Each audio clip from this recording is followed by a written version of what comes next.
Good evening, guys. Good evening. Very, very good evening to all of you. All right. चलिए, कैसे हैं सभी लोग? How are you guys?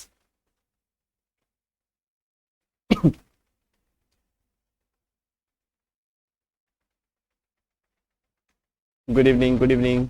सभी लोग जुड़ जाइए फटाफट से.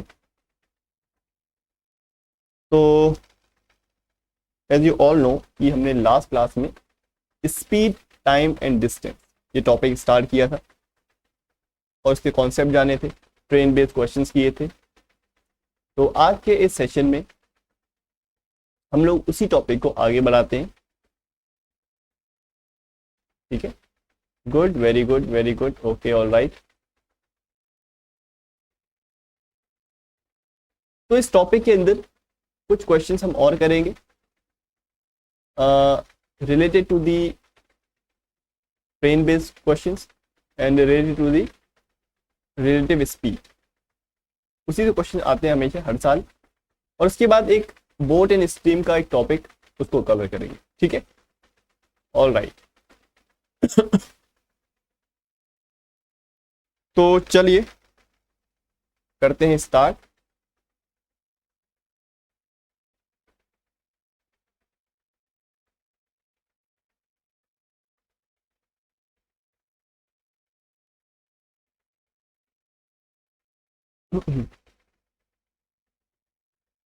तो एक क्वेश्चन से स्टार्ट करते हैं. क्या बोल रहा है इसको एक बार पढ़ लो और खुद से करने की कोशिश करो. जितना खुद से करोगे आप लोग उतना ज़्यादा बेनिफिट मिलेगा, उतना ज़्यादा आपका जो अप्रोच है वो डेवलप होगा. ठीक है.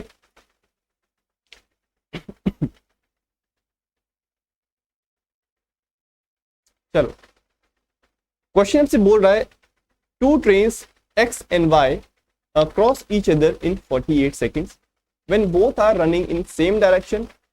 If length of train x is 160 meters and speed of train x and y are 54 and 72 km per hour respectively, then find the length of the train y.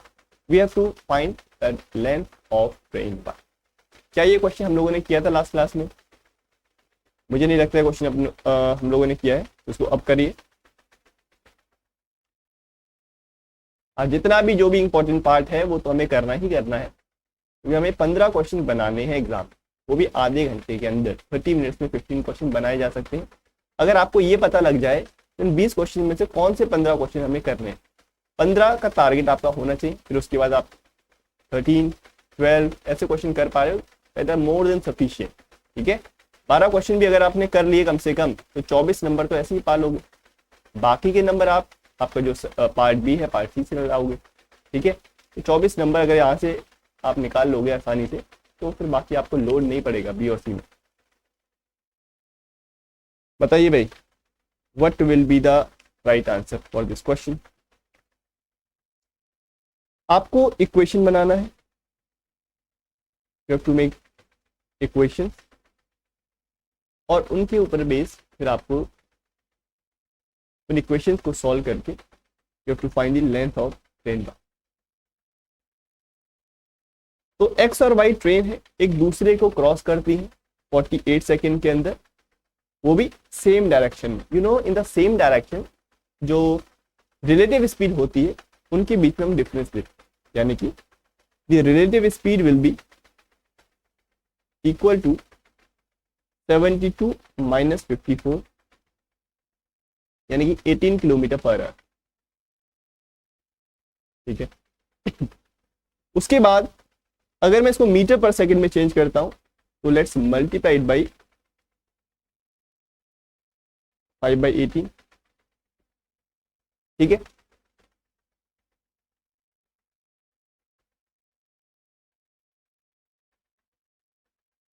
When both are running the same direction they will take 48 second, यानी कि 48 second का ये समय लेते हैं.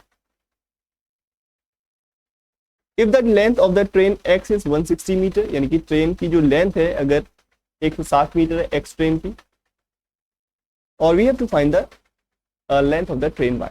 अब भाई relative speed will be equal to the total distance travel. कितना डिस्टेंस इन लोगों ने क्रॉस किया होगा एक दूसरे को क्रॉस करने के लिए.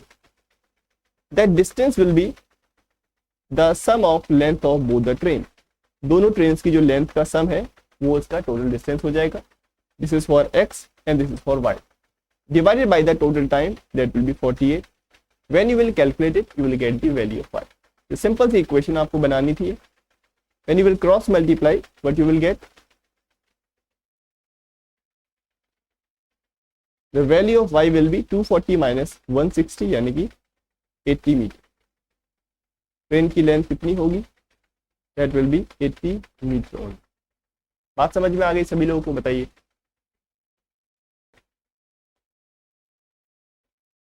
हाँ, all right, option C, option C. Okay,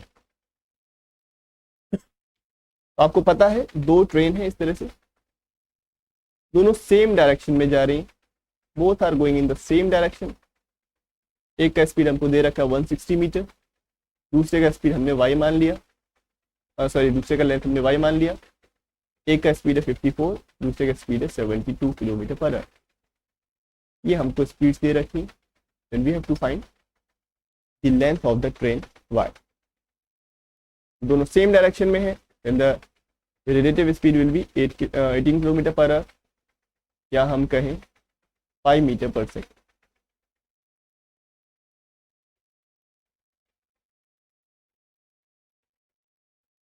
crystal clear है सभी को?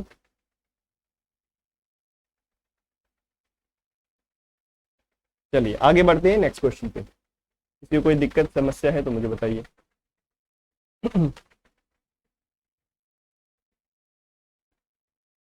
नेक्स्ट क्वेश्चन पढ़िए इसको, और 2 मिनट का समय मैं आपको दे रहा हूं.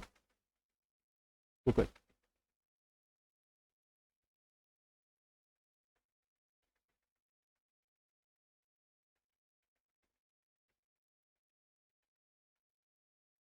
देखो, नए टाइप के क्वेश्चंस आपको करने के लिए प्रैक्टिस की जरूरत. ठीक है, नए टाइप के क्वेश्चन का मतलब है कि अगर आप फॉर एग्जांपल इस पर्टिकुलर चैप्टर से 50-60 क्वेश्चन अगर करते हो, तब आप मान सकते हो कि या तो कोई नया क्वेश्चन आपको मिल जाए, तब उसको इजीली कर सकते हो. ठीक है, कुछ आप वेराइटीज ऑफ क्वेश्चन करोगे जो मैं करवाता हूँ यहाँ पे, प्लस अपनी तरफ से भी प्रैक्टिस करोगे, तब आपको बेनिफिट मिलेगा. अब जो क्वेश्चन मैं करवा रहा हूँ उसके बाद आप ये सोचो कि नए क्वेश्चन नहीं हो रहे, तो ऐसे नहीं होंगे. ठीक है,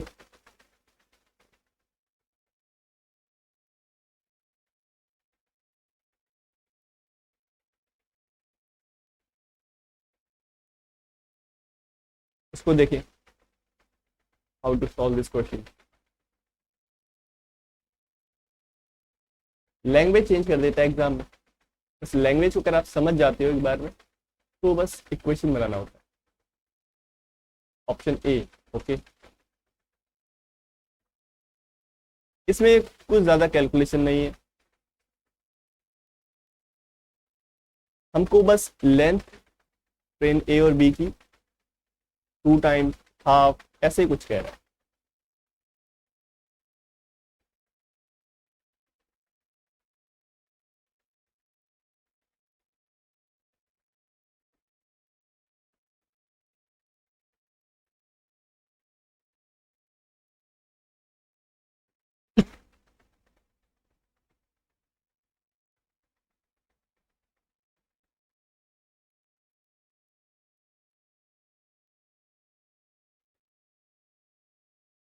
देखो, the length of train A is twice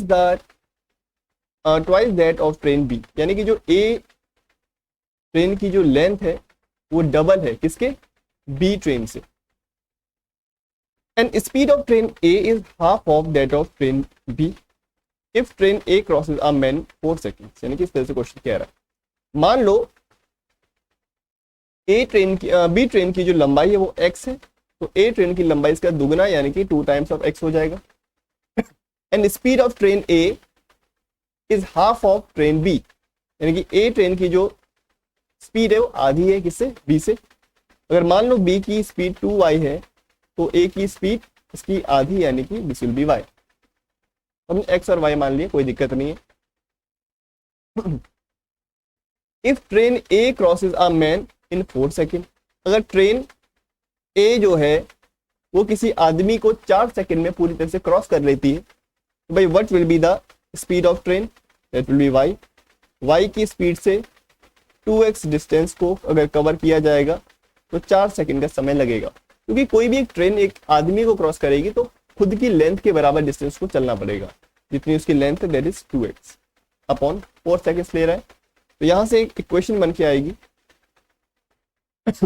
x upon 2, y is equal to x upon 2, इसको अभी ऐसी रहने दो। Find how long will the train be takes to cross train A if they go in the same direction, यानी कि दोनों ट्रेनें अगर सेम डायरेक्शन में जाएं तो एक दूसरे को क्रॉस करने में उसको कितना समय लगेगा। तो देखो अगर दोनों सेम डायरेक्शन में जाएंगी तो कितना डिस्टेंस चलना पड़ेगा, that will be the sum of both the train, sum of the length of the both the train. चाहे दोनों ट्रेनें सेम डायरेक्शन में जाएं चाहे अपोजिट डायरेक्शन में जाएं, हमेशा दोनों के लेंथ के सम के बराबर उनको डिस्टेंस चलना पड़ेगा।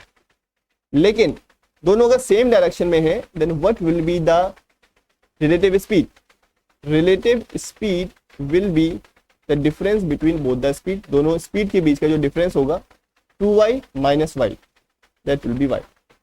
तो this will be the relative speed. इस स्पीड से 3x डिस्टेंस अगर चलना है तो कितना समय लगेगा, तो time will be equal to distance upon speed. Here the distance is 3x upon speed is y। ठीक है, अब हम क्या करेंगे, यहां पे y की वैल्यू पुट कर देंगे, we can put the value of y here, तो y will be x upon 2, upon का 2 पर जाएगा, यहां से x और x cancel, this will be 6। ठीक है, दिस विल बी 6 सेकेंड। देख लो इसको एक बार।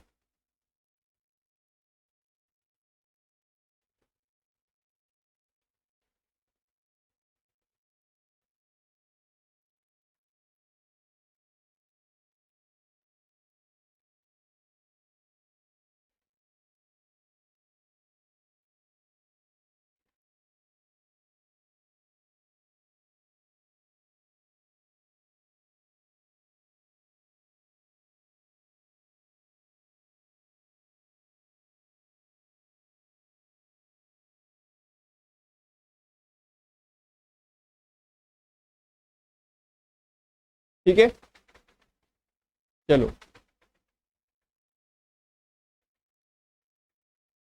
आगे बढ़ते हैं नेक्स्ट क्वेश्चन पे, क्या कह रहा है देखो।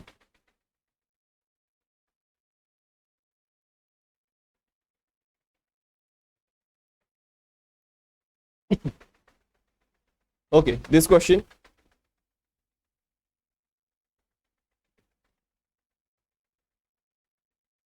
बी की स्पीड को 2y इसलिए कंसीडर किया गया क्योंकि ए का जो स्पीड है उसका क्या आधा है। अगर मैं बी की स्पीड को y कंसीडर करूंगा तो ए का स्पीड क्या होगा, फिर y/2 हो जाएगा, फ्रैक्शनल में लिखना पड़ेगा हमको, इसलिए मैंने उसकी स्पीड को 2y माना है।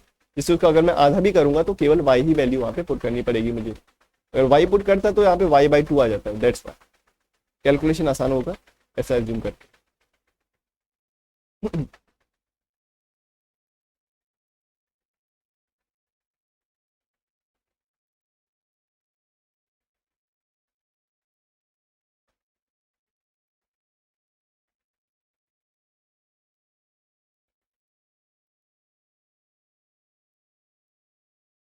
देख लो भाई एक बार इसको।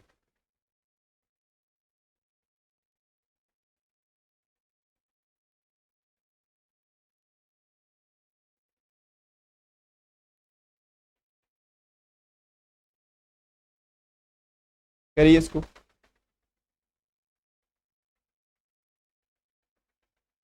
वैसा ही क्वेश्चन है बिल्कुल सेम।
ऑलराइट,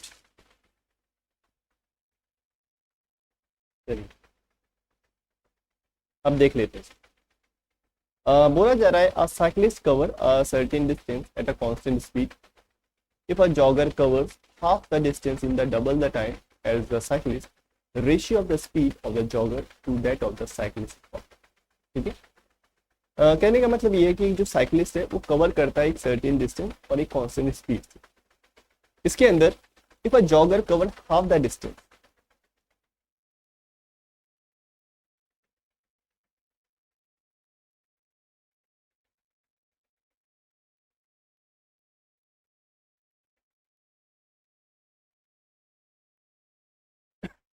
अगर इसको आप चाहो रेशियो मेथड से भी बहुत इजीली कर सकते हो। हाउ?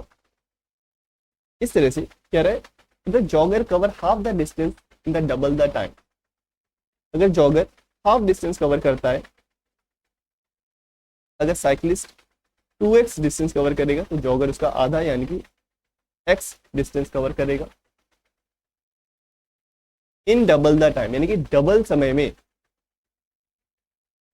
टाइम क्या लेगा? जॉगर आधा डिस्टेंस कवर करेगा लेकिन समय लेगा डबल। अगर ये y समय ले रहा है तो ये 2y समय लेगा, क्योंकि इसका डबल समय लेगा। ये चीज आपको पता होनी चाहिए, x और 2x कब लेना है, 2y कब लेना है, क्योंकि अगर आधा बोलेगा तो सामने वाली वैल्यू को आपको 2x मानना पड़ेगा। इस उसका आधा जब करोगे तो केवल x ही बचेगा। That's why. ठीक है। और कैलकुलेशन पर्पज से भी ये चीज बहुत ही ज्यादा important. Now other ratio of the speed of the jogger, ratio of the speed of the jogger to the speed of the cyclist. Cyclist की स्पीड और जॉगर की स्पीड का रेशियो हमको बताना है।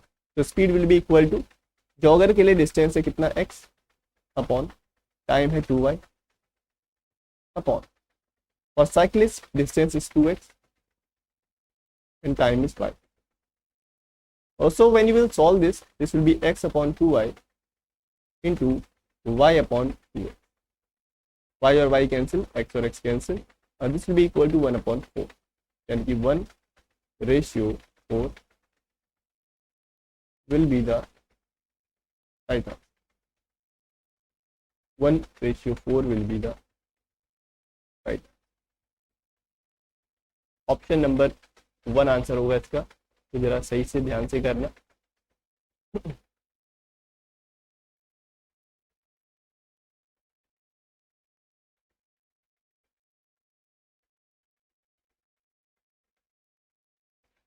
क्लियर? ऑप्शन नंबर 2 कैसे कह रहे हैं सब लोग? ऑप्शन नंबर 2 भाई।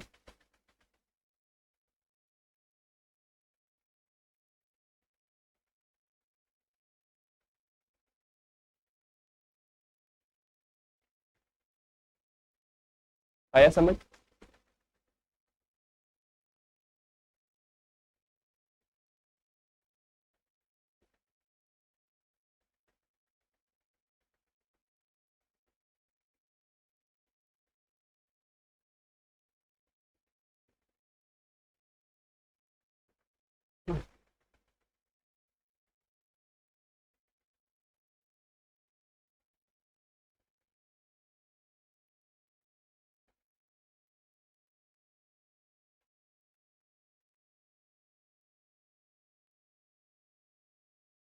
All right.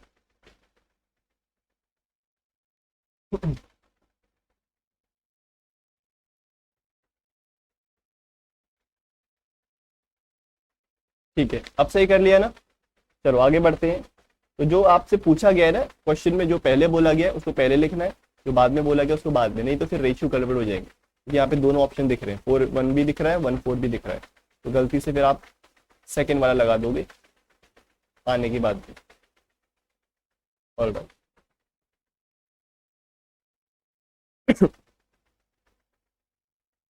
नेक्स्ट क्वेश्चन, ये प्रीवियस ईयर क्वेश्चन है, PYQ है। देखिए इसको समझिए क्या कहना चाह रहा है।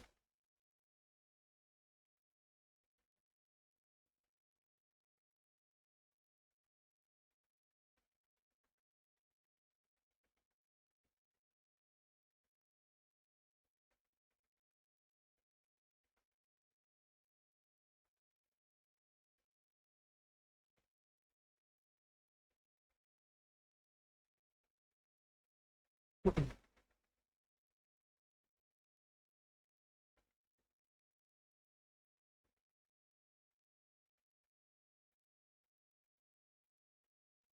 वी कैन, हम कर सकते हैं, बट कैलकुलेशन फिर आपका वहाँ पे कैलकुलेशन में दिक्कत होगी, ठीक है। फ्रैक्शन में आएंगी टर्म्स आप, तो फ्रैक्शन में जब भी टर्म्स आती है तो उसमें इक्वेट करने में प्रॉब्लम होती है, ठीक है।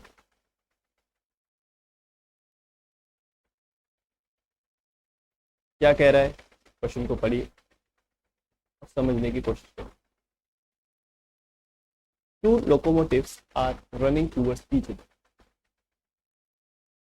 दो लोकोमोटिव्स है मेरे पास, एक दूसरे की तरफ आ रहे हैं चलते हुए with speed of 60 and 40 kilometre per our, 60 और 40 की स्पीड से एक दूसरे की तरफ चलते हुए आ रहे हैं। An object keep on flying to and fro from one front tip of one locomotive to the front tip of the other with a speed of 70 kilometre per our. इसको कहने का मतलब ये है कि दो लोकोमोटिव, मान लो जैसे कि एक ये है, एक लोकोमोटिव ये इस डायरेक्शन में जा रहा है और ये इस डायरेक्शन में जा रहा है।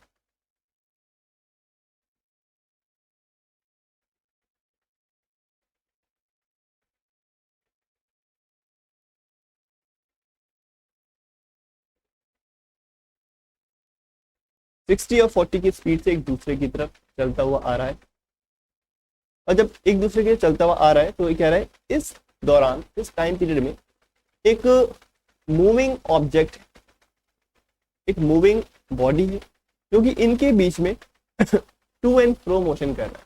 देखो टू एंड फ्रो मोशन का मतलब क्या होता है, जैसे कि एक body, moving body, flying body, यहां से यहां इसके फ्रंट टिप तक, इसके फ्रंट टिप से दोबारा से इसके फ्रंट टिप तक बार बार ऑसिलेट कर रहा है, इस तरह से मूव कर रहा है, ट्रेवल कर रहा है। जब ये मूविंग फ्लाइंग ऑब्जेक्ट इनके बीच में इस तरह से ट्रेवल करेगा तो as you know that both the locomotives are coming towards each other, एक दूसरे की तरफ आ रहे हैं। तो जब भी ये इस तरह से मोशन करेगा इनके बीच में, तो इसका जो डिस्टेंस है धीरे धीरे धीरे धीरे कम होता रहेगा, क्योंकि ये दोनों एक दूसरे के पास आ रहे हैं। और जब ये दोनों व्हीकल्स एक दूसरे के एकदम क्लोज आ जाएंगे तो ये क्या कह रहा है, after 30 minutes the two locomotives collide, यानी कि 30 मिनट के बाद दोनों के दोनों लोकोमोटिव किसी पॉइंट पे कोलाइड हो जाते हैं, यानी कि एक दूसरे से टकरा जाते हैं। And the object is crushed, यानी कि जो मूविंग ऑब्जेक्ट है इसके बीच में जो ट्रेवल कर रहा था, टू एंड फ्रो मोशन कर रहा था, वो क्रश हो जाता है, यानी कि टूट जाता है आफ्टर 30 मिनट, यानी कि 30 मिनट के बाद। What distance did the object cover before being crushed, crush होने से पहले, टूटने से पहले इसने कितना डिस्टेंस कवर किया, ये हमको बता रहा है। कंडीशन समझ में आ गया। मान लो जैसे कि ये एक मूविंग बॉडी है, ये दूसरा मूविंग बॉडी, एक दूसरे की तरफ आ रहे हैं ऐसे करके, और 30 मिनट के बाद एक दूसरे से टकरा जाते हैं। लेकिन जब ये एक दूसरे की तरफ आते हैं तो एक फ्लाइंग ऑब्जेक्ट इस तरह से इनके बीच में मूव करता है, मूव करता है, मूव करता है, और 30 मिनट के बाद इन दोनों के बीच में आके क्रश हो जाता है, टूट जाता है। जब ये दोनों एक दूसरे पे कोलाइड होते हैं तो वो भी उनके साथ क्रश हो जाता है। बट ऐसा करने पे तो 30 मिनट का समय लगता है, यानी कि 30 मिनट तक ये दोनों व्हीकल्स के बीच में मूव कर रहा होगा। भाई क्वेश्चन जैसा लगता है तो आप देखोगे इसका स्पीड है, इसका स्पीड, लेकिन हमको तो डिस्टेंस बताना है किसका, जो फ्लाइंग ऑब्जेक्ट है उसने कितना डिस्टेंस कवर किया। अब देखो फ्लाइंग जो ऑब्जेक्ट है 30 मिनट का उसके पास समय, 30 मिनट तक वो इस तरह से ऑसिलेट करता रहेगा दोनों के बीच में, और उसका जो स्पीड है which is given 70 kilometre per our. भाई हमको स्पीड दे रखा है 70 किलोमीटर पर आवर और हमको टाइम दे रखा है 30 मिनट्स, यानी कि आधा घंटा। आधे घंटे तक कोई बॉडी 70 किलोमीटर पर आवर की स्पीड से अगर मूव करेगी तो क्या हम डिस्टेंस नहीं निकाल सकते? बिल्कुल निकाल सकते हैं, सिंपल है। Distance will be equal to the speed into time. ये अर्थ में लगाना पड़ेगा, यानी कि 35 किलोमीटर।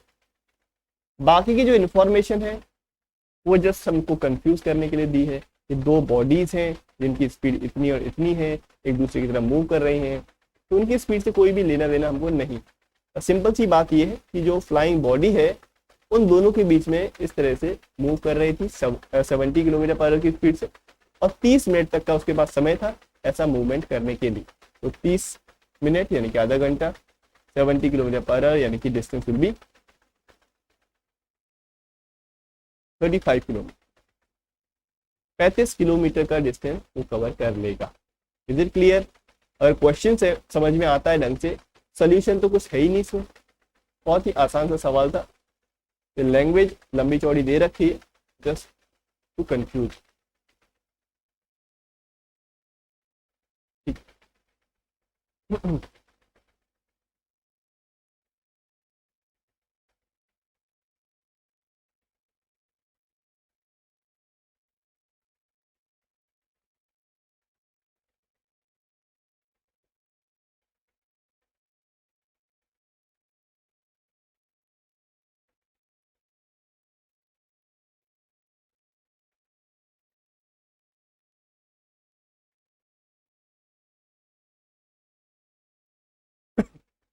यहाँ पे रिलेटिव स्पीड का कोई भी कॉन्सेप्ट नहीं लगने वाला, क्योंकि यहाँ पे इन दोनों बॉडी से कोई भी मतलब नहीं है। बस इतना सा कह रहे हैं दोनों एक दूसरे की तरफ क्लोज क्लोज आ रही है, और ये जो मूविंग बॉडी है जो कि इस तरह से टू एंड फ्रो मोशन कर रहा है वो क्रश हो रहा है। ठीक है, इन दोनों के मोशन से यहाँ पे कोई भी डायरेक्टली रिलेशन नहीं है।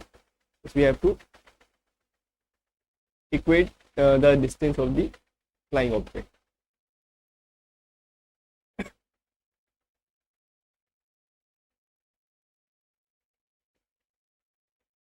ठीक है, आगे बढ़े।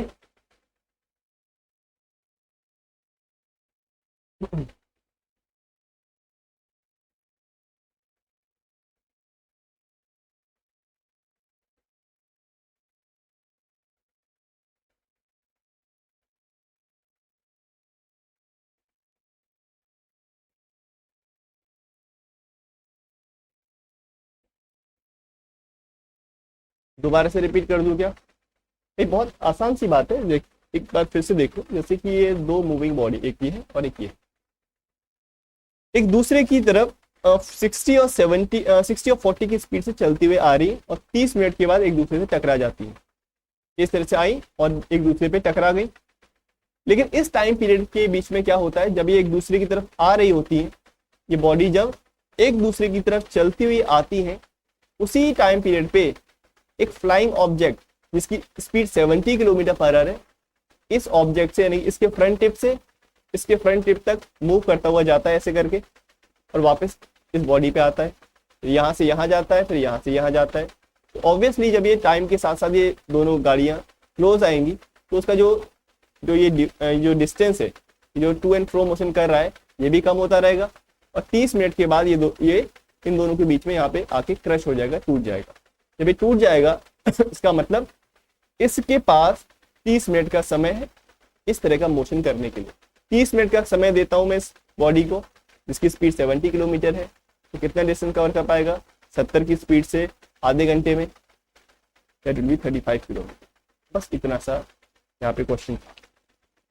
इन स्पीड का यहाँ पे कोई भी मतलब नहीं। अगर आपको क्वेश्चन समझ में आ गया इस तरह से, तो आपको समझ में ये भी आता होगा कि स्पीड का कोई भी लेना देना इसके डिस्टेंस से नहीं।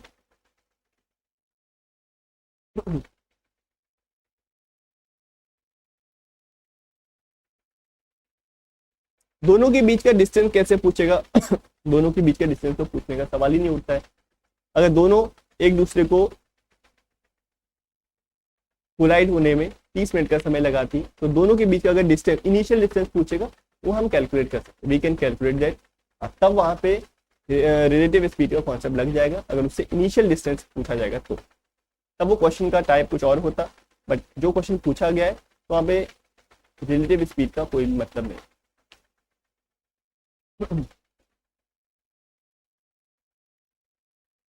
0.5 आवर्स मैंने इसलिए लिया क्योंकि क्वेश्चन में दे रखा है ना 30 मिनट, तो टाइम को क्या तो आवर्स में लोगे या सेकंड्स में लोगे। अगर स्पीड आपका किलोमीटर पर आवर में है तो time should be in our.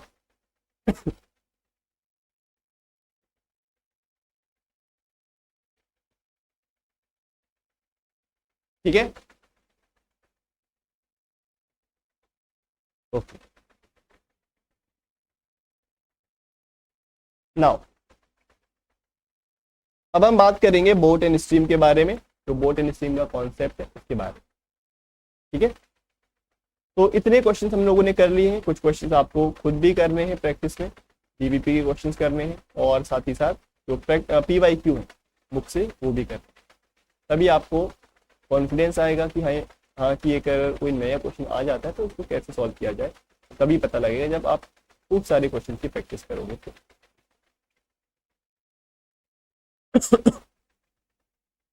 Now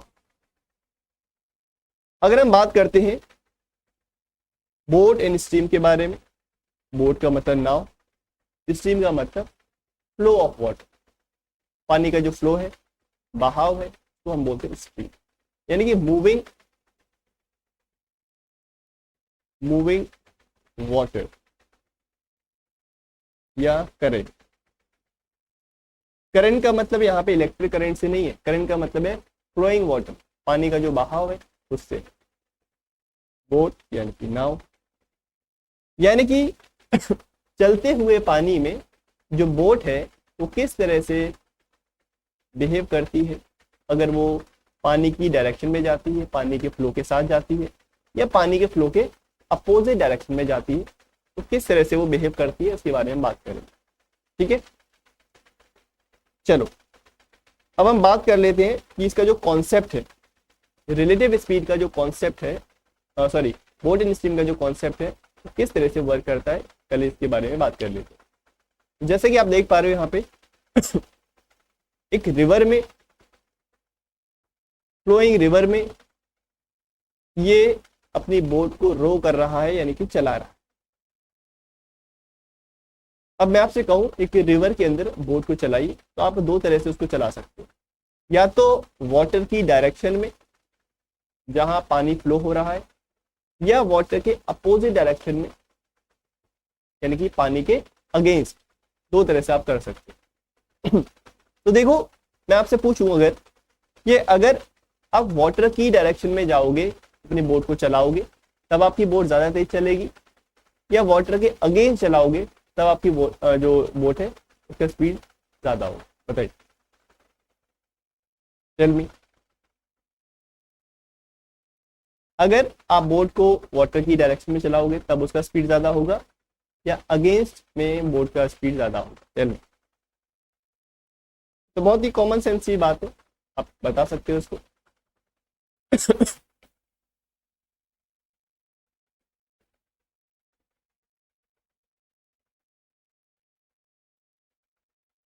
towards water होगा, राइट। यानी कि अगर वाटर की डायरेक्शन में जाओगे अपनी बोट को लेके तो आपकी स्पीड ज्यादा होगी as compare to when you are going opposite to the direction of the. ठीक है, देखो मान लेते हैं ये जो वाटर का डायरेक्शन है, यानी कि वाटर का जो फ्लो है इसमें, वो इस डायरेक्शन में, कहा, let's say it is in this direction. अगर पानी का डायरेक्शन ये है, direction of flow of water, ठीक है, ये मान लेता हूं this is direction of flow of water, and this is also the direction of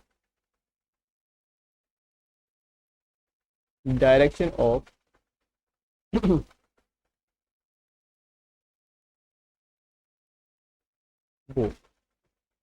ठीक है, जो आपका डायरेक्शन है बोट का वो कुछ इस डायरेक्शन में आपका बोट जाने चाहिए।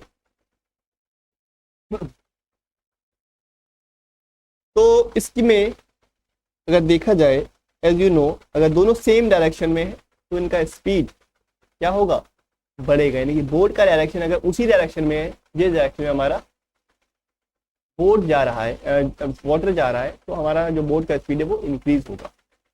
देखो इस डायरेक्शन में अगर ये both are in same direction, इसको हम बोलते हैं क्या, this is called downstream. Down this is called downstream. Downstream का मतलब होता है अगर बोट और वाटर का डायरेक्शन अगर सेम होता है, this is called down stream. लेकिन अगर वाटर और बोट दोनों का डायरेक्शन अपोजिट होता है तो उसको बोला जाता है अप स्ट्रीम। ठीक है, it is called as upstream. When direction of water and boat are same, it is called as downstream. अब देखो डाउन स्ट्रीम में जो डाउन स्ट्रीम स्पीड है उसको मैं डी से डिनोट करूंगा। कैसे? We use D. यहाँ पे चार टर्म्स है, उसको पहले आप समझ लो। डी जब भी मैं यूज करूंगा इसका मतलब है down stream speed, down stream speed. You का मतलब है अप स्ट्रीम स्पीड,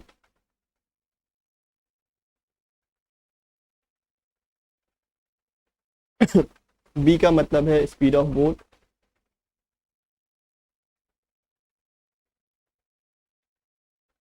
सी का मतलब है speed of current, speed of current या स्पीड ऑफ वाटर, एक ही बात है। तो ये चार चीजें मैं यहाँ पे यूज करूंगा। D for down stream speed, U for upstream speed, B for speed of boat, C for speed of current या वाटर। अब देखो अगर मैं डाउन स्ट्रीम की बात करूंगा, दोनों की डायरेक्शन अगर सेम है, then the downstream speed of the boat will be equal to b plus c, यानी कि बोट की ओरिजिनल स्पीड प्लस वाटर की स्पीड।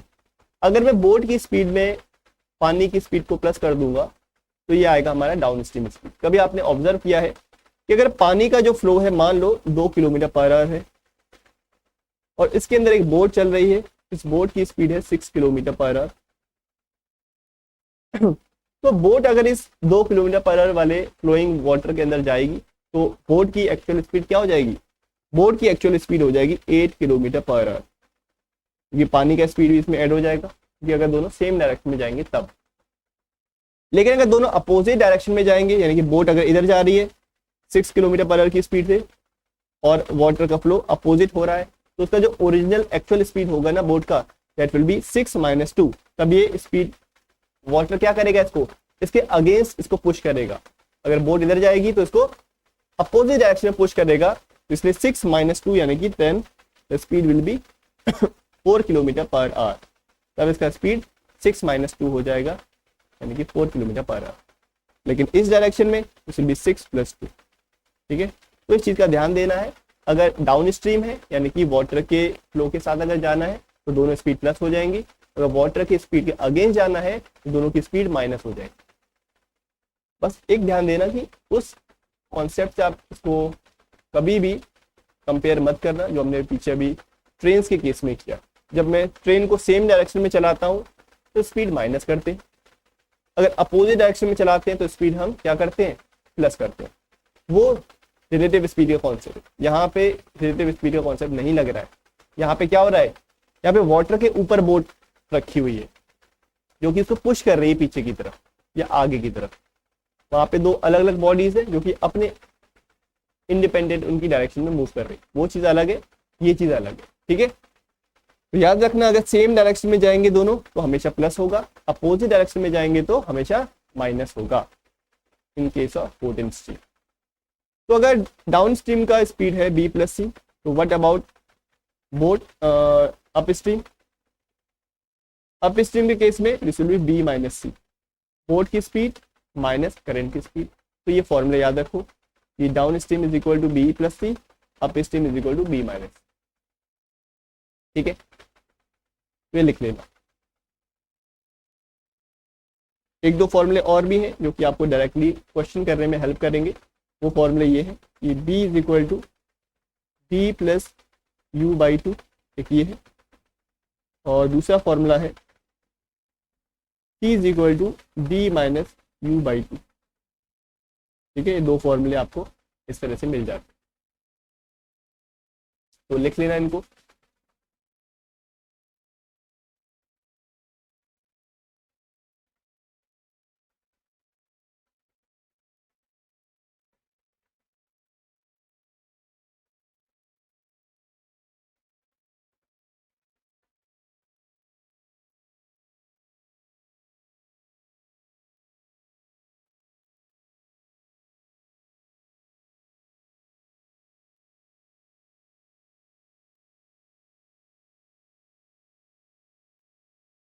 हो गया नहीं, समझ में आ गया? बस अप स्ट्रीम और डाउन स्ट्रीम, और कुछ भी नहीं। अब एक एक करके क्वेश्चंस करेंगे तब समझ में आएगा किस तरह से सवाल पूछे जाते हैं इस टॉपिक के अंदर।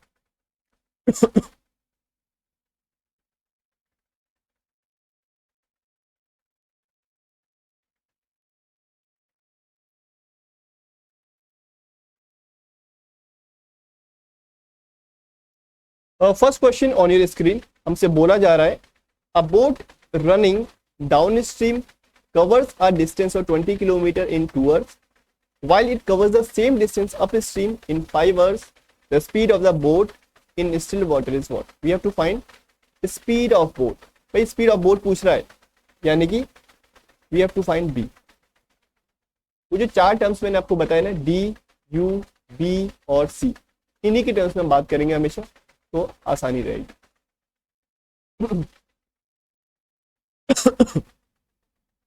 हमसे बोल रहा है boat running down stream covers a distance of 20 kilometre in 2 hours, यानी कि अगर एक बोट को डाउन स्ट्रीम डायरेक्शन में चलाया जाए तो 20 किलोमीटर का डिस्टेंस 2 घंटे में ये कवर कर लेगा।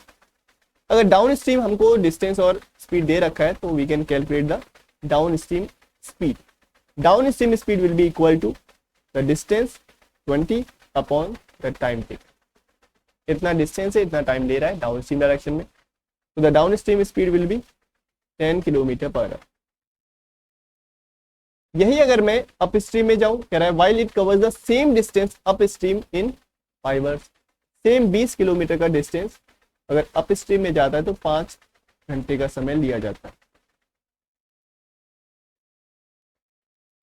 तो आपको डाउन स्ट्रीम और अप स्ट्रीम स्पीड दोनों मिल गई। Then you have to find the value of B, यानी कि बोट का स्पीड आपको फाइंड करना। इसके लिए मैंने आपको एक फॉर्मूला भी अभी पीछे बताया है। बी के लिए फॉर्मूला क्या बताया है? B plus U by 2। तो डायरेक्टली आप इसका यूज करो, B is 10, U is 4 divided by 2, यानी कि 14 by 2, that will be 7 kilometre per hour. ठीक है, 7 kilometre per our.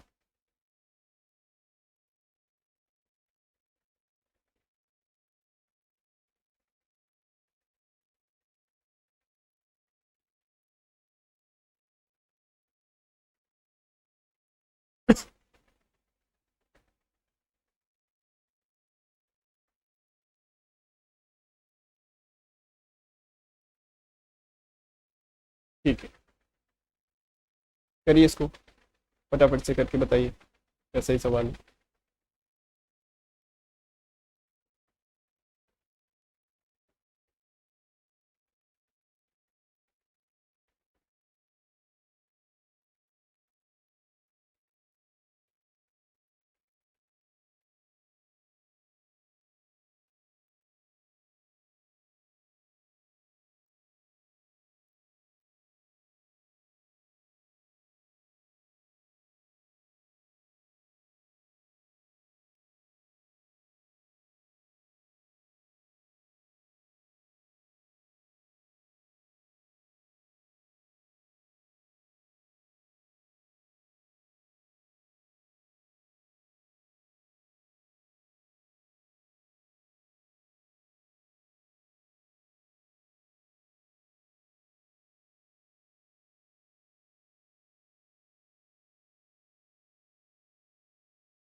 Option B, okay all right. देखो, a man rows a boat 18 kilometre in 4 hours, तो यहाँ से आप डाउन स्ट्रीम स्पीड निकाल सकते हो 18 by 4, and returns up stream in 12 hours, यानी कि वापस आता है तो सेम डिस्टेंस चलेगा वापसी में, तो वापस अगर आएगा दिस विल बी 18 बाई 12, 12 घंटे में। यानी कि 4.5 kilometre per our down stream speed and upstream speed is 1.5 kilometre per hour. ठीक है, तो यहाँ से अगर मैं स्पीड ऑफ स्ट्रीम निकालना चाहता हूँ, यानी कि सी का वैल्यू निकालना चाहता हूँ, this will be D by U minus D by U upon 2, यानी कि 4.5 माइनस 1.5 अपॉन 2,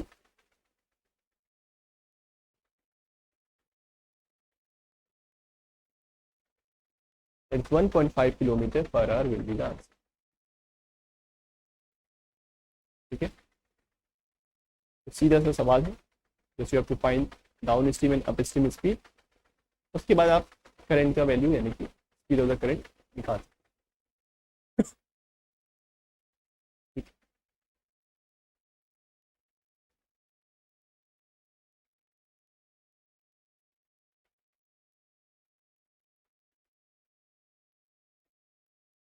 चलिए आगे बढ़ते हैं, नेक्स्ट क्वेश्चन। इस क्वेश्चन को पढ़ लो आप लोग।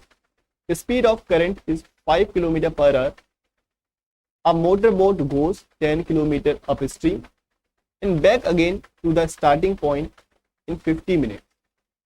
The speed of the motorboat in still water is what? We have to find the speed of the motorboat. पहला अप्रोच आपका होना चाहिए क्वेश्चन पे, करिए। Speed is in kilometre per hour. ठीक है, किलोमीटर पर आवर में स्पीड है।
भाई इसी का आया आंसर। क्वेश्चन समझ में आ गया ना? क्वेश्चन तो समझ में आ गया होगा, लेकिन इक्वेशन कैसे बनाए ये समझ में शायद बहुत से स्टूडेंट को नहीं आया।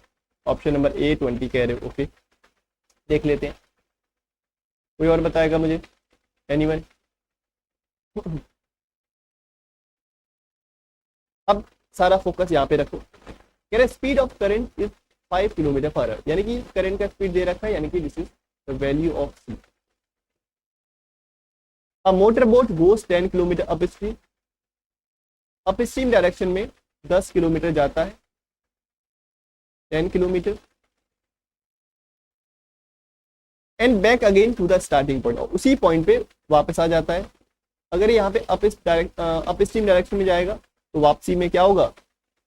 वापसी में डाउन स्ट्रीम में आएगा। ऑब्वियस सी बात है, अगर जाते समय ये वाटर के अगेन जा रहा है तो वापसी में क्या होगा? वाटर के फ्लो के साथ आएगा। और कितना समय ले रहा है? 50 मिनट। 50 मिनट में ये 10 किलोमीटर अप स्ट्रीम जा रहा है और 10 किलोमीटर ये डाउन स्ट्रीम आ जा रहा है। तो यानी कि time taken in up stream plus time taken in down stream that will be equal to 50 minute, 50 minute की बात। लेकिन टाइम हम मिनट्स में नहीं रखते, या तो सेकंड्स में या आवर्स में, तो इसको पहले आवर्स में चेंज कर लेते हैं। दिस विल बी 5/6, 5/6 आवर्स, यानी कि time taken in up stream plus time taken in down stream that will be equal to 5/6 hours.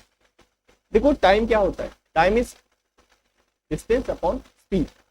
तो अप स्ट्रीम के केस में डिस्टेंस कितना है, 10 किलोमीटर, अपॉन स्पीड कितना है भाई, स्पीड विल बी 5, और बोट की स्पीड को b मान लेते हैं, हमसे वही तो पूछ रहा है, the speed of the motor boat.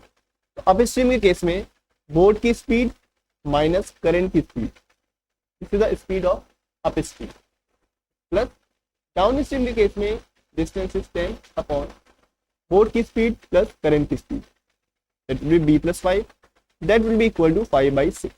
तो इसको आपको इक्वेट करना है, तो सॉल्व करना है और b का वैल्यू फाइंड आउट करना है। तो देखो कैलकुलेशन तो आपको करना पड़ेगा, उसके लिए आप प्रिपेयर रहो। यहां से अगर मैं 10 कॉमन लेता हूं तो this will B 1/b-5 plus 1/b+5। ऐसा करने से ये 2 टाइम्स कैंसिल हो जाता है। यहां से अगर मैं क्रॉस मल्टीप्लाई करता हूं this will B 1/12, this will B 1/12। Now यहां से अगर मैं एलसीएम लेता हूं b-5 का और b+5 का, तो एलसीएम लेने के बाद यहाँ पे आएगा मेरे पास b+5 और यहाँ पे आएगा b-5। ऐसा करते ही b और b कैंसिल हो जाता है, एक second, b+5 and plus b-5। तो यहाँ से ऐसा करते ही प्लस का 5 और माइनस का 5 कैंसिल हो जाता है, और b 2b बन जाता है, अपॉन यहाँ पे a + b a-b का हम फॉर्मूला लगा सकते हैं, क्योंकि आपको फॉर्मूला पता होगा कि b-5 and b+5, this will B b² -5² यानी कि 25, that will be equal to 1/12. So when you will solve this, you will get b² - 25, that will be equal to, cross multiply करोगे ये कितना होगा, 24b। तो यहाँ से क्वाड्रेटिक इक्वेशन बनता है, क्योंकि आपका बनेगा b² - 24b - 25, that will be equal to 0। ये एक इक्वेशन बना।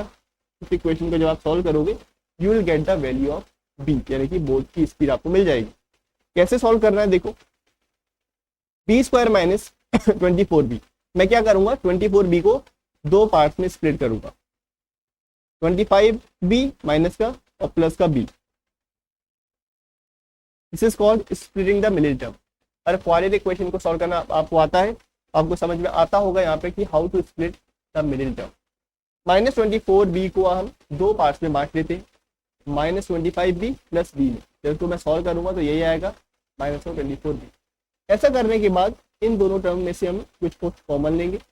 यहाँ से मैं कॉमन लेता हूँ b, तो हमारे पास बचता है b - 25, और यहाँ से मैं अगर कुछ कॉमन लेने को नहीं है तो 1 कॉमन लेना पड़ेगा, दिस विल बी b - 25। दोनों के दोनों ब्रैकेट एकदम सेम आए, यानी कि this will be b - 25 and this will B b+1। ठीक है, इसको जब एक बार 0 के इक्वल रखोगे तो b का वैल्यू क्या आएगा, -1। You know that speed can't be negative, speed कभी भी नेगेटिव में नहीं होगी, तो ये जो वैल्यू है ये रिजेक्ट हो जाएगी। सेकंड जो वैल्यू है दिस विल बी b - 25, इसको अगर 0 के इक्वल रखोगे you will get b is equal to 25 km/h। यहाँ से b का वैल्यू आपको मिल जाएगा, ऑप्शन नंबर सी। तो देखो कैलकुलेशन तो आपको करना पड़ेगा, क्योंकि हर क्वेश्चन एक जैसे नहीं होते, कहीं पे बिना कैलकुलेशन के हो जाता है, कहीं पे आपको लास्ट का कैलकुलेट करना पड़ेगा। ठीक है,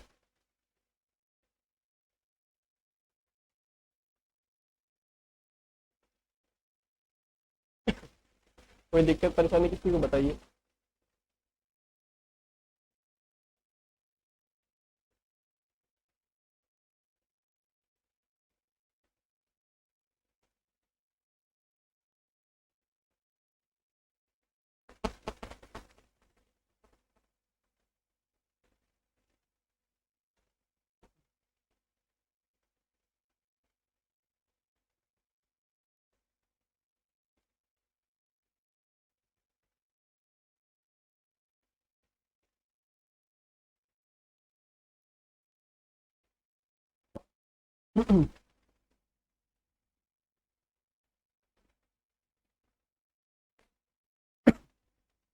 5/6 कहाँ से आया, नहीं समझ में आया क्या? देखो 5/6 की अगर बात कर रहे हो ना, ये जो 5/6 लिखा है ये टाइम है। अभी मैंने आपको शुरू में ही बताया 50 मिनट का मतलब क्या है, 5/6 वॉट, 5/6 आवर्स। B-25 ये कॉमन लिया मैंने दोनों जगह से, B-25 दोनों जगह से कॉमन लिया गया है। बाकी दूसरे ब्रैकेट में B+1 ऐसे आ जाएगा, देन यू विल गेट 25। ये क्वाड्रेटिक क्वेश्चंस को सॉल्व करने का तरीका है, क्योंकि आपने पहले की एलिमेंट्री मैथमेटिक्स में जरूर पढ़ा होगा।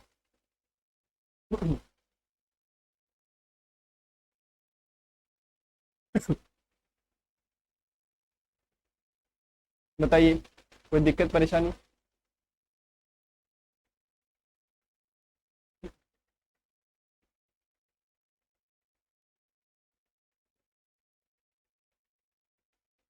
हाँ 50/60 है वो, तब ऐसा आएगा।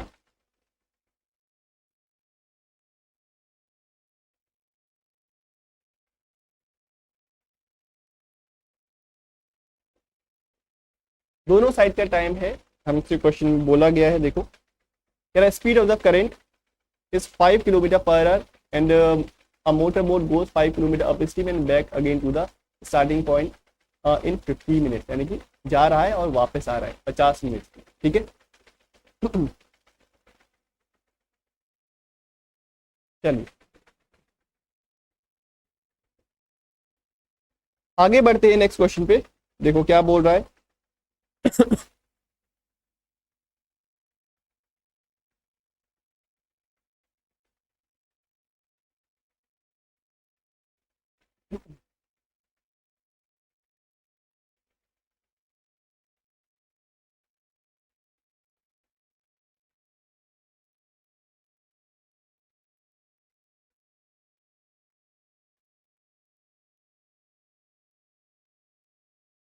Take your time.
क्या कह रहे हो, टाइम कैसे चेंज करेंगे इसमें? भाई 1 आवर 45 मिनट्स आपको दे रखा है ना, तो इसमें आप जो टाइम है उसको चेंज करोगे कैसे, या तो अर्थ में या सेकंड्स में। सेकंड्स में तो करने का कोई मतलब ही नहीं है, you have to change it इन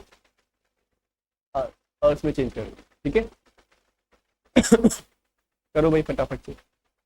और आपको टाइम किस में बताना है, आवर्स और मिनट्स में बताना है। जैसे कि 2 घंटे 25 मिनट, 3 घंटे 1 घंटा 24 मिनट, इस तरह से आपको टाइम मिलेगा। The time taken by two cover the same distance down stream will be what, यानी कि अगर उसको डाउन स्ट्रीम में जाना है तो कितना समय उसको लगेगा, we have to find the time.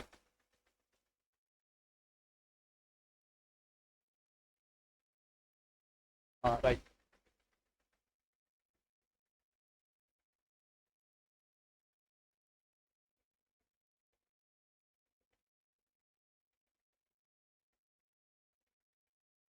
चलो इक्वेशन क्या बनेगा, किसी का बना इक्वेशन तो मुझे बताइए भाई।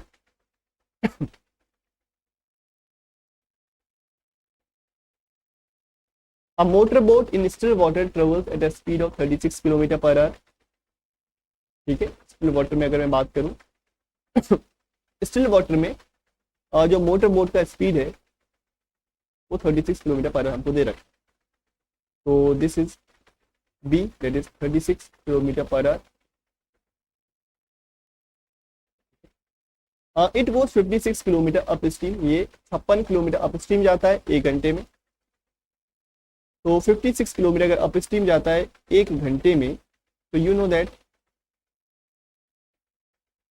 अप स्ट्रीम जो स्पीड है वो मैं निकाल सकता हूँ, विच विल बी 56 जो डिस्टेंस है upon the time, that is 1 our and 45 minute. देखो 1 घंटा तो पता है, 45 मिनट का मतलब क्या, 45 मिनट का मतलब है 3/4 आवर, दैट इज 3/4 आवर, यानी कि 1 घंटा 3/4 यानी कि 3/4 आवर। यानी कि इसको अगर मैं जिसको मैं कहता हूँ प्रॉपर फ्रैक्शन में अगर मैं इसको चेंज करूंगा तो विल बी 7/4 आवर। ठीक है, दैट विल बी 7/4 आवर। तो 7/4 ऊपर जाएगा, this will B 32 kilometre per hour. This is the upstream speed. Conversion में दिक्कत आ रही है, देखो 56 तो डिस्टेंस है और जो टाइम है that is 1 hour 45 minute. 45 minute का मतलब है 45/60 यानी कि 3/4 आवर्स। 1 घंटा 3/4 यानी कि 1 3/4 इसको पढ़ते हैं, this is called mix fraction. Mix fraction को हम प्रॉपर फ्रैक्शन में चेंज करेंगे, इसलिए 4 × 1 + 3 इसलिए 7/4। तो मैंने नंबर सिस्टम में शुरू में फर्स्ट क्लास में बताया था, इसलिए 7/4 यानी कि 32 किलोमीटर पर आवर। अब ये कह रहा है हमसे कि the time taken by it to cover the same distance downstream, यानी कि सेम 56 किलोमीटर को अगर डाउन स्ट्रीम में जाना है तो कितना समय लगेगा। हमको ये दे रखा है कि जो बी है बोट का स्पीड है वो 36 है, तो we can calculate the speed of the current. You know that in down stream we have to find the time, time will be equal to the distance, this is 56 upon speed. भाई down stream speed कितना होगा देखो up stream का मतलब क्या है, upstream का मतलब है बोट की स्पीड माइनस करंट की speed, that will be equal to 32। यही तो मेरा अप स्ट्रीम है, तो अप स्ट्रीम में बोट का स्पीड कितना है 36, तो यहाँ से मैं सी निकाल सकता हूँ। We can calculate the value of C which will be 36 - 32 यानी कि 4।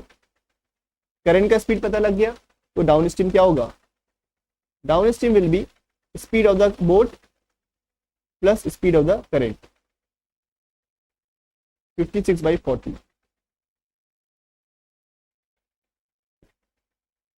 7/5 7/5 क्या अर्थ, 7/5 अर्थ मतलब दिस विल बी 1 2/5 1 2/5 अर्थ। 1 घंटा 2/5 और 1 घंटा 2/5 और यानी कि 2/5 का मतलब अगर मैं 2/5 का मतलब अगर मैं मिनट्स में बताऊं तो 60 से मल्टीप्लाई कर दो, तो 2/5 घंटा मतलब 24 मिनट। 1 घंटा 24 मिनट। वैसे भी 1 घंटे वाला एक ही ऑप्शन है, option number C will be the right. ठीक है, तो एक बार देख लो, समझ लो, फिर मुझे बताओ। देख लो इसको।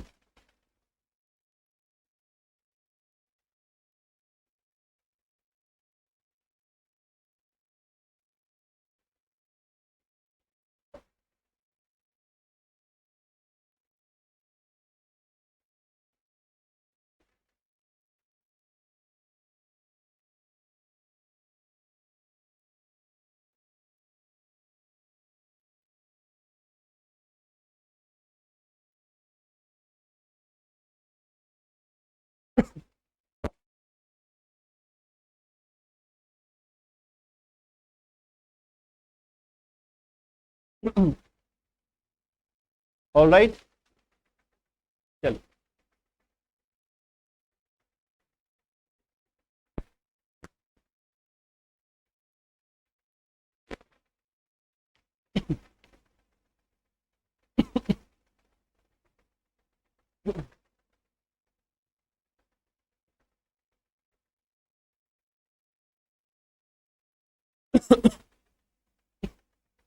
नेक्स्ट क्वेश्चन पे आइए, करिए इसको, टेक योर टाइम।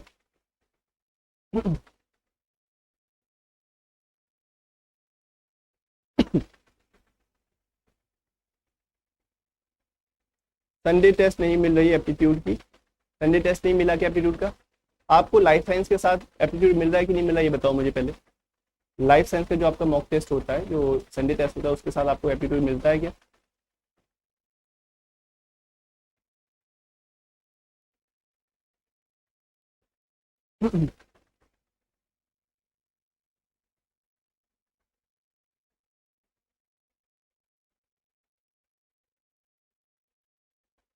क्या कह रहा है क्वेश्चन को पढ़ो एक बार और देखो।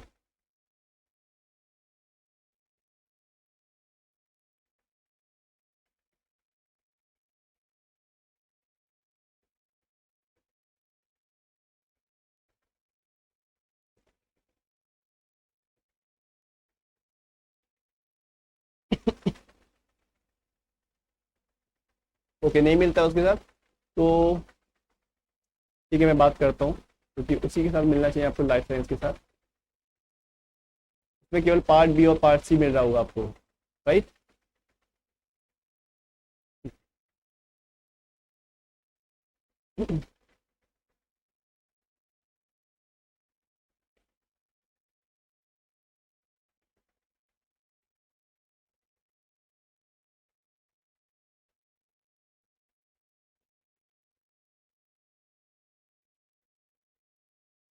ठीक है, इस क्वेश्चन को करिए, देखते हैं क्यों ऐसा हो रहा है। 20 क्वेश्चन संडे टेस्ट में मिलने चाहिए। पीछे वाला स्लाइड, उसमें ऐसा क्या है भाई? पहले इसको कर लो, टाइम लो पहले।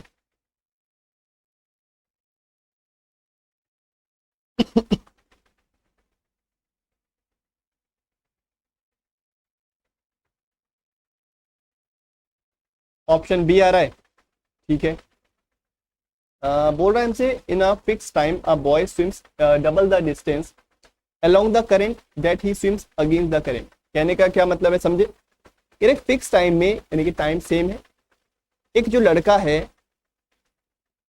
वो डबल डिस्टेंस चलता है along the current. along the current का मतलब है पानी के फ्लो के साथ वो डबल डिस्टेंस चल लेता है, that he swims against the current.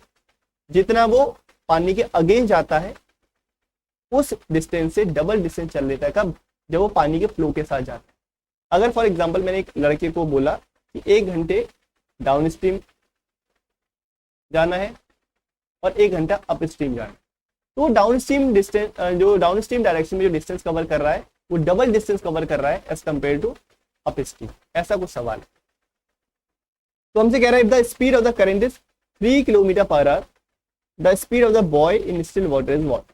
देखो, बॉय की जो स्पीड है उसको मैं बी मान लेता हूँ। यहाँ पे बोट नहीं है, यहाँ पे जो लड़का है वो स्विम कर रहा है, तो उस लड़के को ही बी मान लेते हैं, दैट इज द बोट। वो हमको निकालना है। Speed of the current that is 3 kilometre per our, वो हमको क्वेश्चन में दे रखा है। उसके बाद ये कह रहा है फिक्स टाइम में जो लड़का है डबल डिस्टेंस कवर करता है। फिक्स टाइम का मतलब क्या है? टाइम दोनों जगह सेम, यानी कि time taken in up stream will be equal to time taken in down stream. ठीक है, अप स्ट्रीम का टाइम और डाउन स्ट्रीम का टाइम दोनों जगह सेम। तो टाइम के लिए फॉर्मूला क्या लगेगा? Distance upon speed. डिस्टेंस क्या है भाई? अप स्ट्रीम के केस में डिस्टेंस हाफ है, आधा है, as compare to downstream. तो अप स्ट्रीम के डिस्टेंस को अगर मैं डी मान लेता हूं, that will be upon speed. What is the down upstream speed? Up stream speed will be, upstream speed will be b minus 3, that will be equal to 2 times of D. यहाँ पे जो distance है downstream के case में वो दुगना है, double है, क्योंकि डाउन स्ट्रीम में डबल डिस्टेंस ट्रेवल कर लेता है as compare to upstream. तो डाउन स्ट्रीम स्पीड कितनी हो जाएगी? b plus 3। When you will solve this you will get the value of b। Cross multiply करोगे तो b plus 3 that will be equal to 2 times of b minus 3। तो this will B 2b minus 6। तो b का value क्या आएगा यहाँ से? 6 plus 3 यानी कि 9 kilometre per hour. This is the speed of the boy. इतने की स्पीड से वो क्या करेगा? स्विम करेगा। Option number B.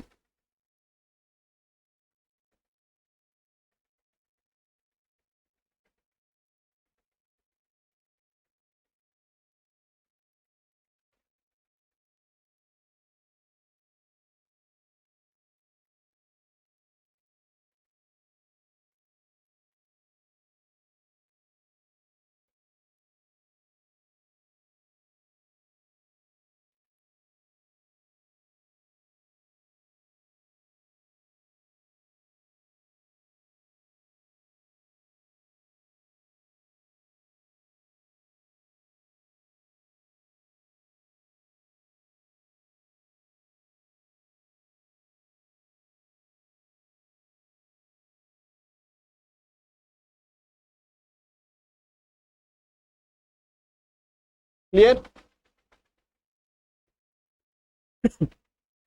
All right. Equation को फिर से एक्सप्लेन कर दूं।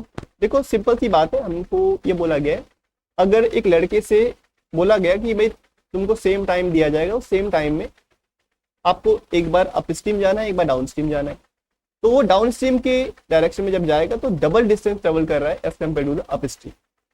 टाइम सेम है, फिक्स है, टाइम इज फिक्स, तो मैंने टाइम को फिक्स रख दिया कि time taken in up stream that will be equal to time taken in down stream. तो टाइम के लिए फॉर्मूला क्या है? Distance upon speed. तो डिस्टेंस डी मान लिया मैंने अप स्ट्रीम के केस में, और डाउन स्ट्रीम के केस में डबल डिस्टेंस ट्रेवल कर रहा है, तो this will B 2 times of D.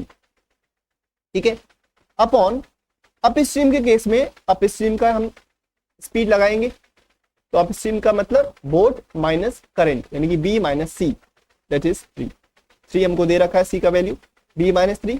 और डाउन स्ट्रीम के केस में बी प्लस 3 हो जाएगा, तो डी और डी कैंसिल हो जाएगा। When you will cross multiply you will get the speed of that boy.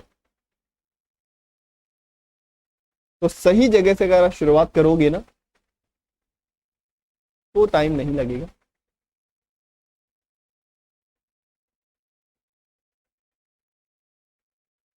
समझ आ गया?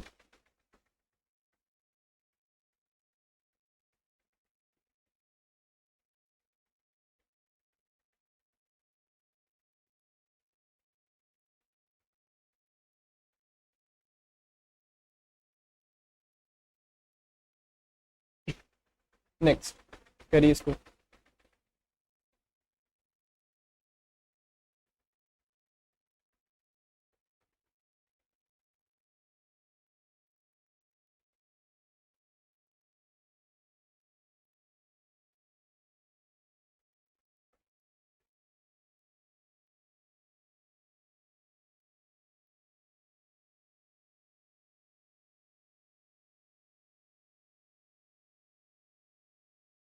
कुछ उसी तरह का ये भी सवाल है, इसको देखिए।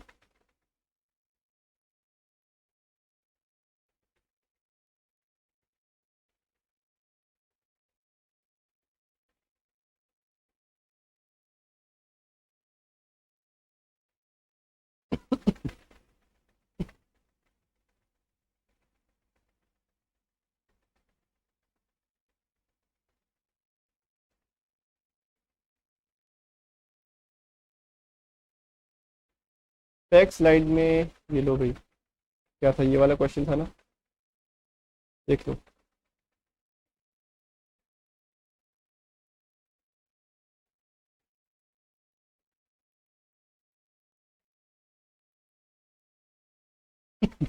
ठीक है, ये सब आपको मिल जाएगा पीडीएफ में भी, तो देख लेना।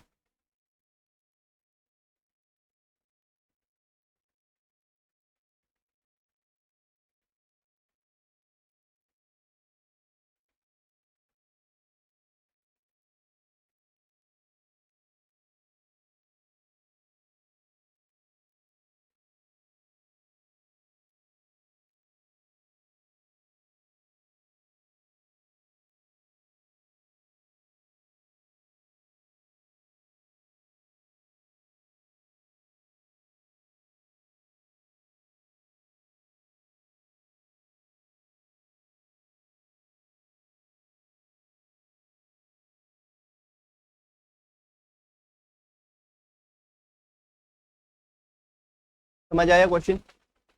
जो अभी हमने किया था ना, सेम फिक्स टाइम पे अगर वो डाउन स्ट्रीम अप स्ट्रीम जा रहा है उसका डबल डिस्टेंस ट्रेवल करेगा। कुछ कुछ वैसा ही सवाल ये भी। बोला गया है अ swimmer swims from a point A against a current for 5 minute, यानी कि ए पॉइंट से एक person against the current travel करता है 5 मिनट के लिए। मान लेते हैं वो ए पॉइंट से अगेंस्ट द करंट का मतलब होता है अप स्ट्रीम, पानी के अगर अगेंस्ट जा रहा है यानी कि अप स्ट्रीम डायरेक्शन में वो जा रहा है। अप स्ट्रीम डायरेक्शन में अगर वो 5 मिनट तक जा रहा है इस तरह से, एंड देन स्विम्स बैकवर्ड्स, और दोबारा से वापस आ रहा है in favour of the current for next 5 minute. तो एक बात बताइए, अगर ये वाटर के अगेंस्ट 5 मिनट तक कवर करेगा कुछ डिस्टेंस, और सेम डिस्टेंस अगर ये वापसी में कवर करेगा 5 मिनट तक, तो ये इस पॉइंट से कहीं पीछे नहीं चला जाएगा? जाएगा कि नहीं जाएगा? क्योंकि अप स्ट्रीम में स्पीड हमेशा क्या होती है? कम होती है as compare to downstream. Downstream में सेम स्पीड से 5 ही मिनट के लिए अगर ये ट्रेवल करेगा तो अपने इनिशियल पॉइंट से कहीं आगे की तरफ ही चला जाएगा। ऐसा ही क्वेश्चन में भी कुछ कह रहा है। Next 5 minute and comes to the point B, और बी पॉइंट में पहुंच जाता है। If A B is 100 metre, यानी ए से लेके बी तक का जो डिस्टेंस है वो कितना है? 100 मीटर का डिस्टेंस है। Then the speed of the current is what? We have to find the speed of the current. C का वैल्यू हमको यहाँ पे फाइंड आउट करना है। क्लियर हो गई बात? समझ में आ गया? एक पर्सन ए पॉइंट से 5 मिनट जा रहा है अपस्ट्रीम, और वापसी में भी 5 मिनट आ रहा है, यानी कि वो अपने इनिशियल पॉइंट से कहीं पीछे की तरफ चला जाएगा, क्योंकि 5 मिनट डाउन स्ट्रीम में जाएगा तो उससे ज्यादा डिस्टेंस कवर कर लेगा। तो ए और बी के बीच का डिस्टेंस हमको दे रखा है 100 मीटर है, and we have to find the speed of the current. Current का स्पीड हमको फाइंड करना है। अब मेन चीज हमको इक्वेशन बनानी है। We have to make the equation. Equation कैसे बनाएं देखो। इस डिस्टेंस को अगर मैं x मान लूं, let's say this distance is x, ठीक है, ये डिस्टेंस अगर x है तो मैं इक्वेशन बना सकता हूं। कैसे? तो अप स्ट्रीम में what is the speed? Up stream के केस में स्पीड कितना हो जाएगा? That will be speed of the boat plus speed of the current. Down stream case में sorry this will be minus C. Down stream case में this will be B plus C. ऐसा कुछ होगा। लेकिन करें कैसे इस क्वेश्चन को? ये चीज में क्या मैं इसको ऐसे कर सकता हूं कि distance travelled in down stream minus distance travelled in up stream, that will be equal to 100 metre. इन दोनों के बीच का जो डिफरेंस है वो कितना? 100 मीटर है। इसने डाउन स्ट्रीम में कितना चला डिस्टेंस? x प्लस 100, और अप स्ट्रीम में कितना चला? केवल x डिस्टेंस, यानी कि दोनों के बीच में कितने का डिफरेंस है? 100 मीटर का डिफरेंस। तो यहाँ पे डिस्टेंस के लिए मैं इक्वेशन बना सकता हूँ। कैसे? Distance will be equal to speed into time. Speed कितना है? हमको क्वेश्चन में क्या दे रखा है? स्पीड हमको यहाँ पे क्वेश्चन में नहीं दिया है, तो काम करते हैं। स्पीड कितना है? डाउन स्ट्रीम के केस में speed is b plus C into 5 minute का समय। The time is of 5 minute. 5 minute का मतलब 5/60 घंटों में चेंज करना पड़ेगा, क्योंकि जो स्पीड है और जो डिस्टेंसेज है वो मीटर्स में हमारी। इस मीटर को भी हमको चेंज करना पड़ेगा किलोमीटर में, ठीक है। इस मीटर को भी आप किलोमीटर में चेंज करने के लिए इसको 1000 से डिवाइड कर दो।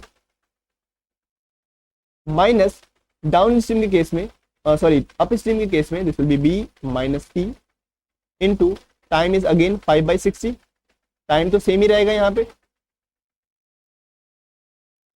Time will B same 5/60। तो यहाँ से आप अगर इसको सॉल्व करते हो, यहाँ से 1/10 1/10 1/10 अगर कैंसिल आउट करते हो, ये आपको मिल जाएगा। तो यहाँ से अगर आप 5 कॉमन लोगे बाहर, 5 अगर बाहर कॉमन लोगे तो बी प्लस सी माइनस बी माइनस सी, माइनस बी ये हो जाएगा, माइनस माइनस प्लस सी ये हो जाएगा।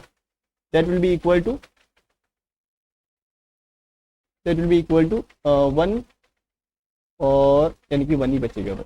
बी और बी कैंसिल हो जाएगा, तो this will be C plus C यानी कि 2 times of C. That will be equal to 6/5। इधर जाके ये उल्टा हो जाएगा, 6/5 दिख रहा है, ये कैंसिल। तो सी का वैल्यू 3/5। 3/5 मतलब 0.6 किलोमीटर पर 0.6 kilometre per hour will be the right answer. समझ में आ गई ना बात? देख लो एक बार, क्वेश्चन बहुत ही शानदार है, अच्छा है। ऐसे क्वेश्चन ही एग्जाम में देखने को मिलते हैं।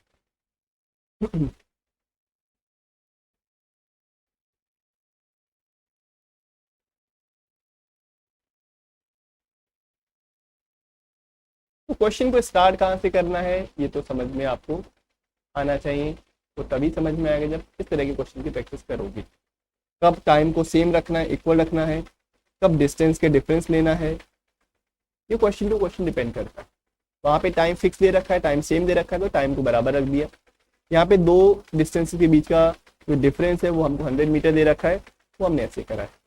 100/1000 इसलिए किया क्योंकि वहाँ पे हमने इसको किलोमीटर में चेंज किया। 100 मीटर को किलोमीटर में चेंज करोगे तो 1000 से आपको इसको डिवाइड करना पड़ेगा। दोनों डिस्टेंस के बीच में जो डिफरेंस है वो 100 मीटर का है, तो उसको मैंने चेंज कर लिया किसमें, किलोमीटर में, दैट विल बी 1/10। और यहाँ से मैंने फॉर्मूला लगाया डिस्टेंस का, speed into time. Down stream के केस में ये हो जाएगा हमारा स्पीड, अप स्ट्रीम के केस में ये स्पीड हो जाएगा। टाइम विल बी 5/60 क्योंकि आप इसमें आवर्स में चेंज करोगे 5/60। तो यहाँ से 10 कॉमन लेके सब सॉल्व करोगे तो आपको मिल के आएगा 0.6 किलोमीटर पर आवर का speed. That is option number D.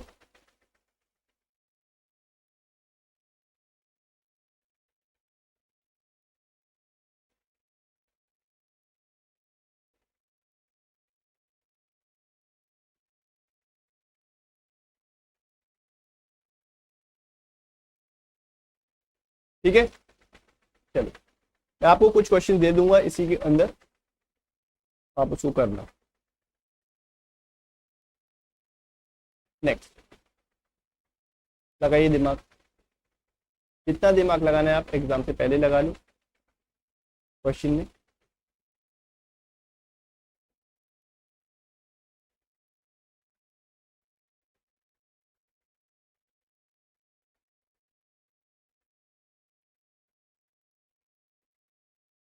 क्या हुआ, नहीं दिख रहा है क्या? देख लो।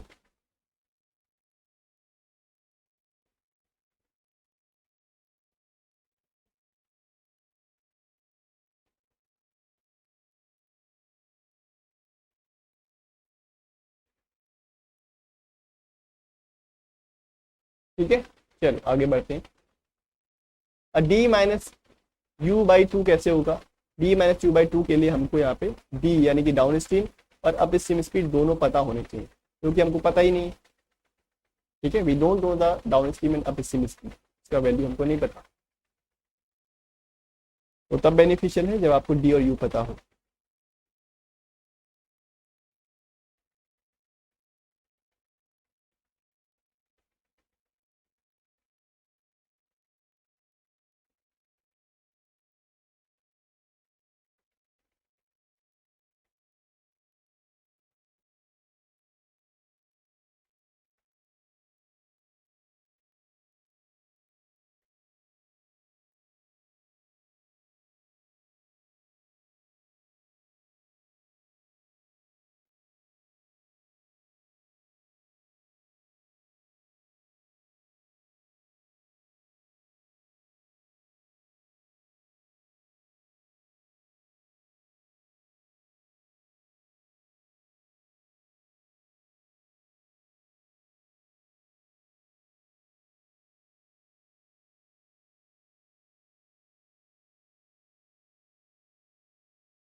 समय समाप्त।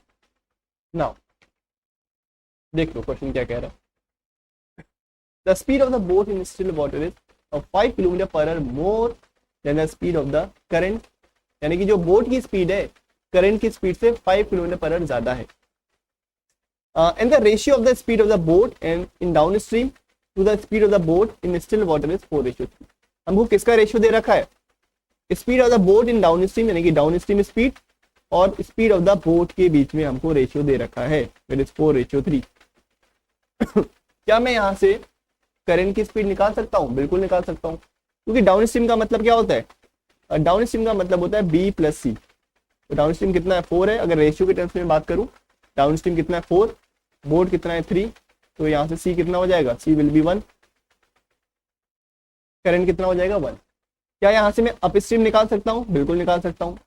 अप स्ट्रीम का मतलब होता है बोर्ड की स्पीड माइनस करंट की स्पीड, यानी कि 3 - 1 दिस विल बी 2। तो यानी कि तीनों के बीच का हमको यहाँ पे रेशियो मिल गया, चारों के बीच का हमको यहाँ पे रेशियो मिल गया। Down stream speed, up stream speed, board की स्पीड और करंट की स्पीड। उसके बाद हमसे क्वेश्चन में ये कह रहा था कि जो बोर्ड की स्पीड है वो 5 किलोमीटर पर आवर ज्यादा है करंट की स्पीड से। भाई बोर्ड की स्पीड अगर करंट की स्पीड से ज्यादा है, कितनी? अगर रेशियो में देखूं कितनी ज्यादा है, तो 3 है और ये 1 है। 2 ज्यादा है, 2 ज्यादा है। दो का मतलब 5 किलोमीटर पर आवर। अगर 2 का मतलब 5 किलोमीटर पर आवर है, तो 1 का मतलब 5/2, यानी कि 2.5 किलोमीटर पर आवर। तो 1 का मतलब 2.5 किलोमीटर पर आवर। तो यहां से मैं क्वेश्चन में जो पूछा गया वो निकाल सकता हूँ। Find the down stream distance covered by the board in 3 hours. हमको डिस्टेंस फाइंड करना है, क्योंकि इसने 3 घंटे में चला है डाउन स्ट्रीम डायरेक्शन में। तो the distance will be down stream speed into time. तो डाउन स्ट्रीम स्पीड क्या मतलब? डाउन स्ट्रीम का मतलब 4 का मतलब क्या? 1 का मतलब 2.5, तो 4 का मतलब 2.5 इंटू 4, यानी कि 10 किलोमीटर पर आवर। तो this is down stream speed 10 kilometre per hour. 3 घंटे की बात है, यानी कि 30 किलोमीटर का डिस्टेंस में चला है, 30 kilometre. Option number D will be the right answer. देख लो इसको एक बार, बहुत ही अच्छा सवाल।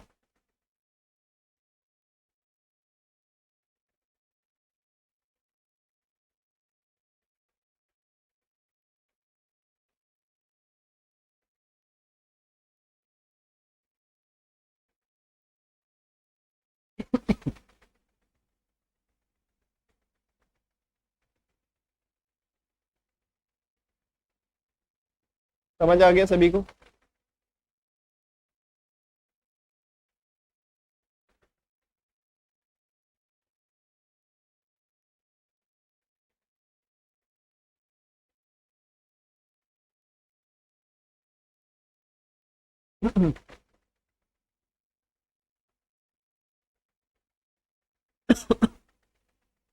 दोबारा से देख लो जिसको नहीं समझ में आ रहा है एक बार। देखो हमसे सवाल में ये कह रहा था ना कि जो बोट है, नाव की जो स्पीड है वो पानी से 5 किलोमीटर पर आवर ज्यादा है, यानी कि करंट की स्पीड से 5 किलोमीटर पर आवर उसकी स्पीड ज्यादा है। ऐसा हमसे क्वेश्चन में कह रहा है।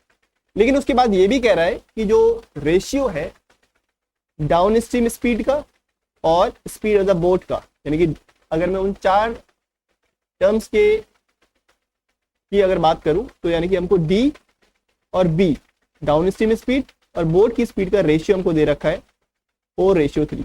ऐसा क्वेश्चन में यहाँ पे कह रहा है रेशियो इज 4:3। अगर डाउन स्ट्रीम और बोट की स्पीड 4:3 है, क्या मैं यहाँ से करंट की और अप स्ट्रीम स्पीड निकाल सकता हूँ? बिल्कुल निकाल सकता हूँ। देखो डाउन स्ट्रीम स्पीड क्या होता है? डाउन स्ट्रीम स्पीड का मतलब है बी प्लस सी। तो डाउन स्ट्रीम अगर 4 है, बोट की स्पीड अगर 3 है, तो यहाँ से मैं करंट की स्पीड निकाल सकता हूँ। दिस विल बी 4 - 3, यानी कि सी इज इक्वल टू 1। सी का वैल्यू अगर 1 आ गया, तो यहाँ से मैं अप स्ट्रीम स्पीड भी निकाल सकता हूँ। That will be B minus C. Upstream का मतलब बोट की स्पीड माइनस करंट की स्पीड, यानी कि 3 - 1 दैट विल बी 2। ये चारों चीजें मेरे पास आ गई। अब क्वेश्चन ऐसा कह रहा था शुरू में कि जो बोट की स्पीड है वो 5 किलोमीटर पर आवर ज्यादा है करंट की स्पीड से। तो बोट की स्पीड कितनी है भाई? बोट की स्पीड कितनी है?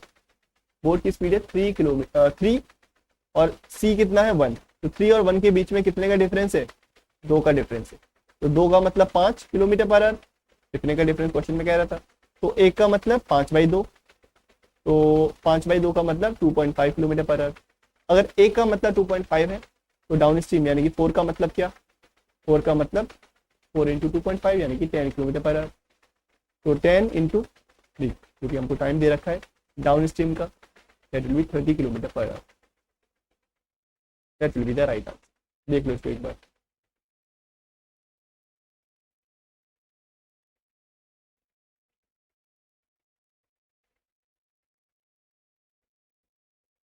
ठीक है।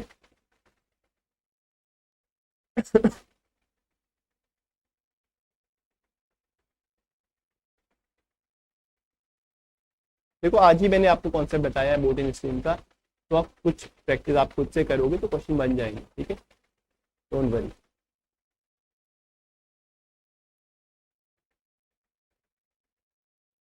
चलिए, तो आज के सेशन में इतना ही रखते हैं। एक दो क्वेश्चन मैं आपको दे देता हूँ, उन क्वेश्चन को जब आप करोगे तो चीज़ें ज़्यादा बेहतर तरीके से समझ में आपको आएंगी। ठीक है, चलो क्वेश्चंस ले लो क्योंकि आपको करने हैं।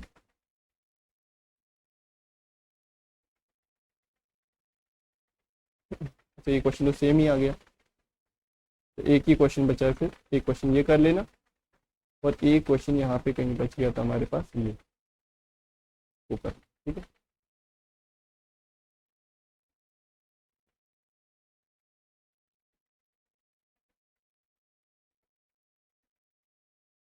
एक ये है और एक ये।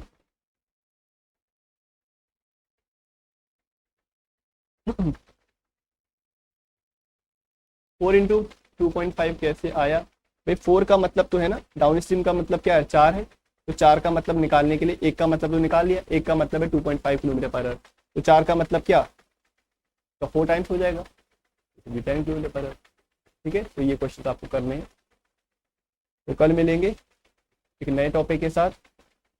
टिल देन आप लोग प्रैक्टिस करते रहो, चीज़ें ज़्यादा बेहतर समझ में आएंगी, क्योंकि इसमें आप देखो प्रैक्टिस तो करनी पड़ेगी। ऐसा नहीं कि आपने थ्योरी पढ़ी क्वेश्चन आप कर लोगे, जब तक खुद से प्रैक्टिस नहीं करोगे 10 तरह के क्वेश्चन की तो आपको चीज़ें समझ में नहीं आएंगी। ऑलराइट, ठीक है, कल मिलते हैं। Till then thank you so much, keep practising and happy learning. Alright.